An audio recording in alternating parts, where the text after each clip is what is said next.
Hey, I'm Bill DeYoung, and this is the Arts Alive podcast for the St. Pete Catalyst. A little different today. We're doing this by Zoom, um, which I think means that we get to see this handsome young man on the other side of the screen here. His name is Randy Wayne White. He is a New York Times bestselling novelist. And we're here today to talk about, I think it's the 27th Doc Ford novel. Is that correct? 27th. You bet, man. I'm old. I'm old, Bill. Yeah, well, you and me, buddy, get in line. It's called One Deadly Eye. I finished it last night about 1 a.m.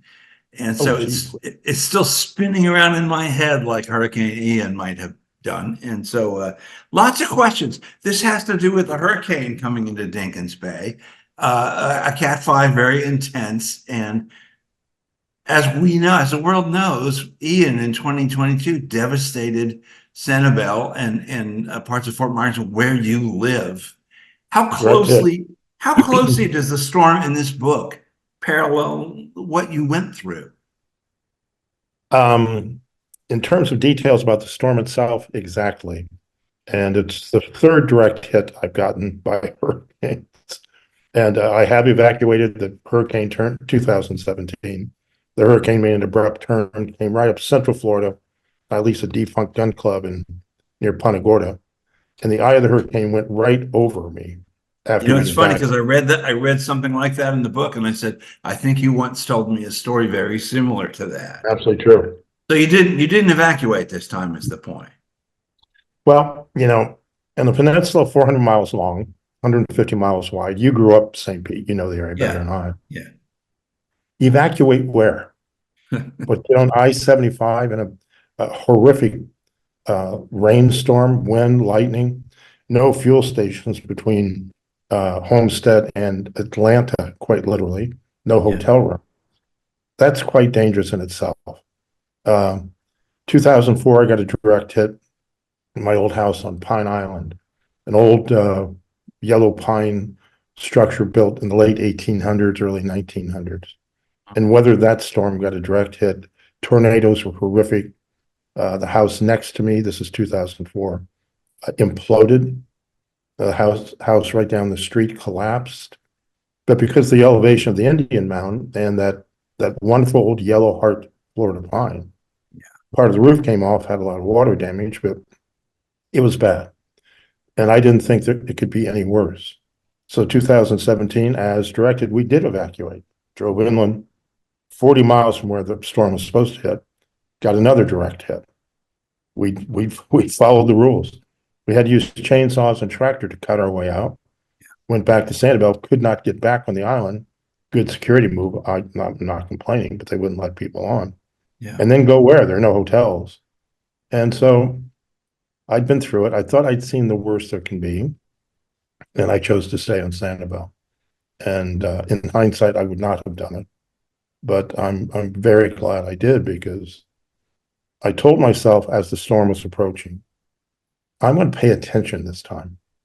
I'm going to pay careful attention to what I see, what I hear, the visuals, the thought processes. And I did. I took careful notes. I took videos. There's no doubt that our house flooded, because I have the videos to prove it. Maybe you saw those, but I did. I have watched the videos you sent, and because I have a FCC General Ham radio license, the next day I was able to call in Coast Guard helicopters, direct them visually to people who had to be evacuated. The Coast Guard, and still mystifying to me, they had no street mapping capabilities after the hurricane. Absolutely true. They had GPS, but how do you give a lat long for a neighbor's house four houses down? Right. So we were able to visually call them in, bring them in, direct them in, and they would drop a swimmer down on the road. And friends of mine, Alec Primo and Paul Primo, they would accompany the swimmer to whoever needed to be evacuated. So in that regard, we produced that in the book too. It is a devastating. I want to say it's fictional, but it's not. It's devastating what happens, and I mean, continued kudos to you for making me, the reader, feel like I was kind of in the middle of it. I wasn't wet and I wasn't cold, and there wasn't stuff flying at me 100 miles an hour. Thank you for that. but in a way, I was an armchair, participant, if you will. So were you thinking at the time, I should write this down because there may be a book in it somewhere, or was it just curiosity? Well, you've lived here a long time, far longer than I, or at least, I wasn't born here. Mm-hmm. But I thought I'll never experience this again. It was a historic event.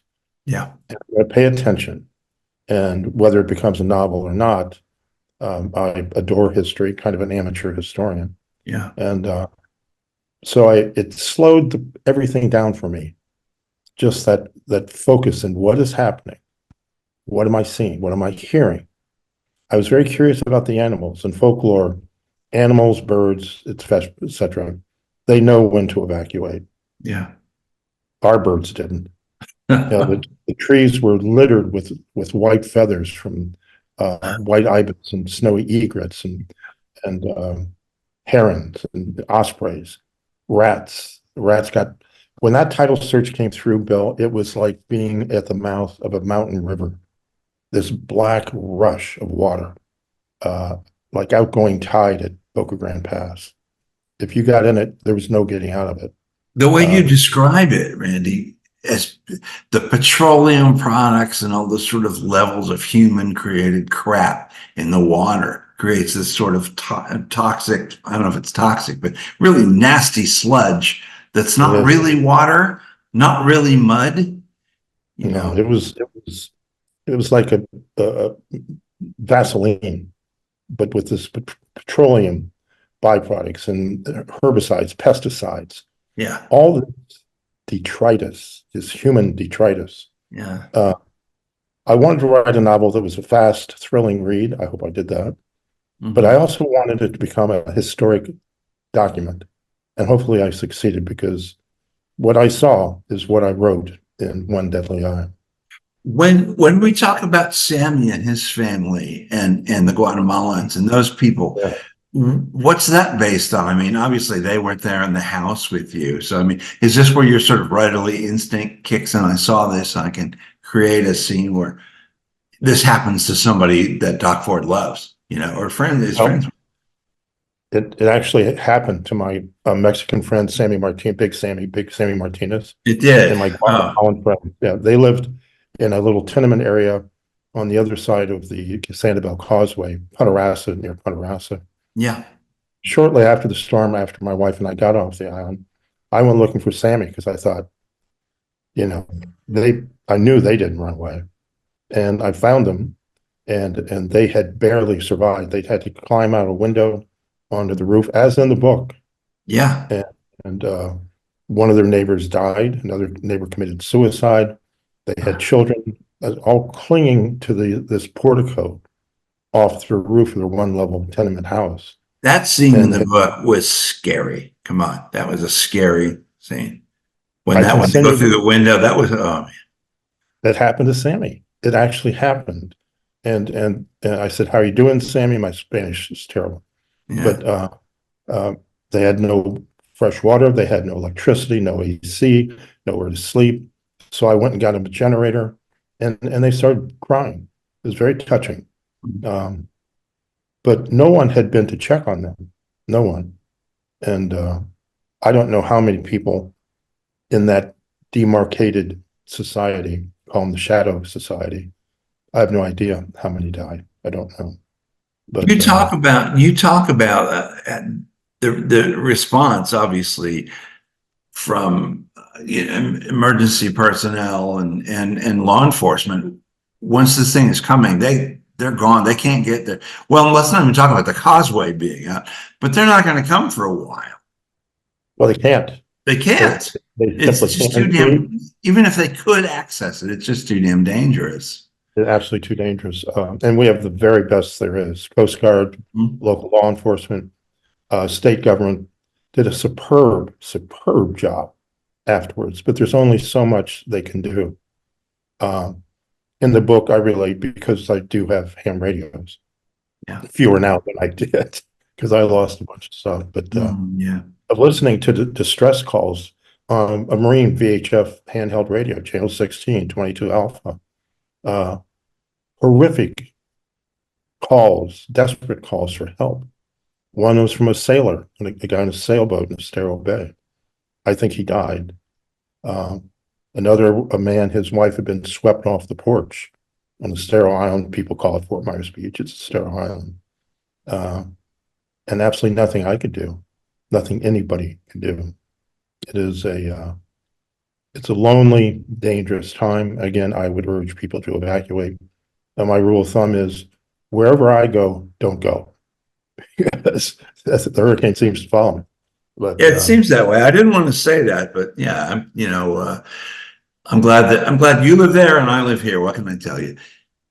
What happens is this creates this sort of vacuum in the yeah, book, this sort of no man's land, if you will, that these parasitic criminals take advantage of, which is let's say the other star of the book, other than the hurricane, which I noticed didn't have a name. You never named it. I didn't want to use the name. I wanted the book to be bigger than one event. I like I never actually used the name Sanibel. I call it the barrier, and I did that yeah. intentionally. But there is a vacuum, and when it got dark on the day the storm hit, the weather was still miserable. But I walked out, and I was a fishing guide on Sanibel for many years, Sure. and used my boat like a car at night, all over at night. There were no lights, no channel markers. The Sanibel lighthouse was out. I thought, oh my God, it knocked down the lighthouse, which has been there since the 1800s. It used to be fueled by whale oil, and then gasoline, and then electricity. You can chart history through the history of that lighthouse. Yeah. The changes in technology. I thought, my God, the lighthouse is gone. And spent the next day doing my best to help get people evacuated using the radio. Walking through that terrible petroleum muck. I took a couple bad falls, had to have a back surgery. It is a lethal, dangerous aftermath. And when you say the storm has passed, it has not passed, Bill. Oh yeah. It's going to take a year or two or three. And I lived through it in 2004. Yeah, I was homeless for 8 months, something like that, because part of the roof come off and I had water damage. The other part of the story is we were talking about the Russian gangsters who come in and they're not just looters, they're not just guys from a couple of blocks away. Let's go steal some TVs. This is hijack crime stuff. Was that something in the back of your mind? Maybe a story percolating somewhere. I'm going to combine this with the hurricane, or it was just made up out of whole cloth, new for the story. I was curious about that because I don't want to say it's implausible. What do I know? I mean, it was a great read, but it's like, these guys, and that one dude with Pavlov was nasty. Pavlov, yeah, Based on research I'd done, there is a prison in the former Soviet Union called Black Dolphin Prison. Black Dolphin, yeah. It's where they send the worst of the worst, the cannibals, the fill in every evil blank. Yeah. And it crossed my mind that if that prison flooded, which in the book it does, yeah, and if escapees got out, and they sometimes do, and they work their way to the U.S. via Venezuela, in the case of the novel, where I've been a number of times, and work their way up through Central America, where I've spent a lot of time, that what an easy target. You wait for a hurricane, you sit back and wait, as do the FPL workers, as does the National Guard. They go inland, they wait to see where is the hurricane going to hit, and then they go there. In this case, a band of criminals go there, and they have already plotted out where the wealthy folks live. And Sanibel, all the barrier islands are wealthy. And I thought, what if there was an insurance agent mastermind? I'm not a big fan of insurance, by the way. I thank you for saying that. I mean, it did not go past me that the sort of the chief and very cheesy bad guy, not really the chief guy, but one who betrays people is insurance. And I thought, there's a metaphor there if I ever heard it. Well, I have enough enemies. I don't want to condemn the entire insurance industry, but one of the major traumas following a storm, again, twice I've been through that, dealing with insurance people, Yeah. Um, you're not going to get paid. You're not going to get paid what you're owed. Maybe in a few rare instances, maybe. Car insurance, we got paid right away. Safeco car insurance. Couldn't be happier. And I have nothing, no association with that company whatsoever. But otherwise, it is traumatic. Just the paperwork, the phone interviews, the phone calls unanswered, on return, over and over and over. It's a traumatic experience. It's an assault. Yeah, And well, the parallels, and so I wasn't all that surprised in the universe you've created, where the cockeyed semi-criminal insurance dude hooked up with these sadistic Russian criminals. It made sense to me. You know, it's kind of ingenious. I think it sorry. is. I think it's ingenious. Not that I'm a genius, I'm not, but Yeah, it's well, certainly plausible. you are in, you're in. Oh, please. But if one had the means and the contacts to organize a band of mercenaries, wait for a hurricane to hit, or volcanic eruption or something, so-called natural disasters. And hurricanes are only natural disasters when humans are involved. Otherwise, they're natural and quite necessary to the biosphere, so I've read. And then lay in wait, and then go into that area. You would have carte blanche. Take anything you want. You kill anybody you want. And nobody would know about it for at least 12 hours. 12 hours is a big window if you have access to airplanes and stuff. So this book, all my previous books, 26 Doc Ford novels and many others, Yeah. they've always been written on a deadline. I think deadlines are great. But there was not a book that I let go that I didn't think, geez, I could have made that better. And this book, I thought, I'm not letting this go until it's right. Mhm. And I hope I got it right. I think you did. It kept me up. I'm telling you, Thank you. and I'm really looking forward to talking with you today. I can't let you go though without saying that obviously there'll be a 28th book. Yeah, I'm working on it now. Will Dinkin's Bay rise again? I mean, yeah, Of course, it will. We certainly hope so. Sanibel will rise again, already is in the process of rising. yeah. Hopefully, we'll be able to move back into our house within another month or so. It's taken that long. How's the restaurant doing down there? I mean, has it been rebuilt yet? I haven't been to Sanibel, and of course, being up here in the world that didn't get flattened, I don't follow. What's going on there now? Let's put it that way. Restaurants are doing great. I don't own the restaurants, but I own the franchise, the Doc Ford franchise, the retail, etc. Yes, I Uh, mean, I remember when you had salvaged the bell from the Sanibel yeah, restaurant. right. Yeah, right. Yeah, Yeah, I and did. so I So, mean, has that been rebuilt yet? Has Sanibel been rebuilt yet? much of Sanibel, it's back on its feet. Some of the condos, no. It's still Hmm. bombed, like bombed out Beirut, excuse me. Wow. Diet Coke. But the restaurants are doing great. We have the staff, the managers, they actually run the restaurants and they do a superb job. All just first-rate people and highly motivated, and it's an honor to be involved in any way. And your house is you as you mentioned, you're not quite living there yet. Almost 2 years later, you think soon you guys will be able to move back in?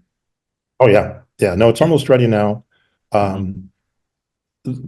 Part of the roof and the cupola, we have like a widow's walk. The storm windows blew in, part of the roof came off, so we had a lot of water damage from above and a Yeah. ton of water damage from below. The flood surge probably was a 10 to 12 feet deep. So it just barely came up through the floor of the first floor. And there's You're something on called, stilts, I'm guessing. yeah, on Yeah, stilts, of exactly. course. Yeah. Something called mitigation having to do with mold, where essentially you've got to strip your house completely bare and Mhm. just rebuild from the inside out. So that took quite a while, but yeah, we're doing good now.